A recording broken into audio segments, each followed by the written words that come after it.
12th Street was the main artery east-west through Kansas City. And beginning at the turn of the century, a number of grand theaters opened. So it became the theater district. And then during Prohibition, 12th Street was lined by bars that featured live music. By the 1950s and 1960s, 12th Street had become kind of tawdry.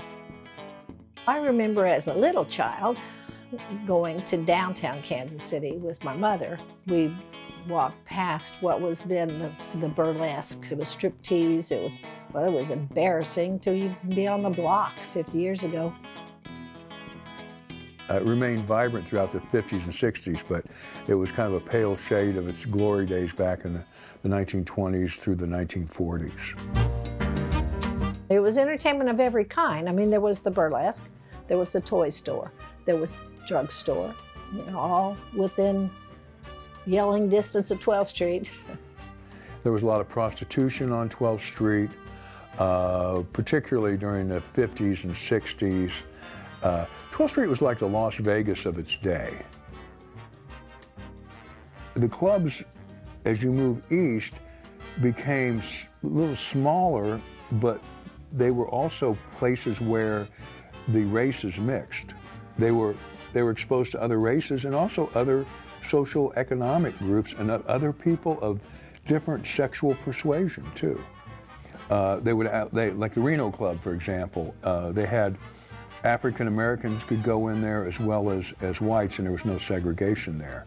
Some of the clubs, they would have the African Americans on the floor, the whites in the balconies, but they were called what is known now as black and tan clubs, and there were a number of those.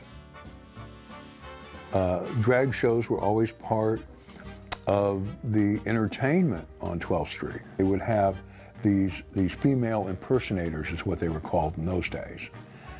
And all the clubs would feature that. And Dante's Inferno opened in 1938, and it soon became known as a female impersonator bar. The downfall of 12th Street was really urban renewal, which basically meant they went in and, quote, cleared out the slums, and they tore down a lot of the apartment buildings and the other businesses on 12th Street. And unfortunately, as part of the rules, it was required that housing that went up in these areas would be single-family dwellings. Well, traditionally, the people that lived in that area were renters. They rented apartments, so 12th Street was really slow to recover after that because basically they tore down everything. One of the primary things that I remember is, beautiful archaic architecture knocked over. 12th Street's rebounding. 12th Street is still bustling, and it's undergoing a renaissance.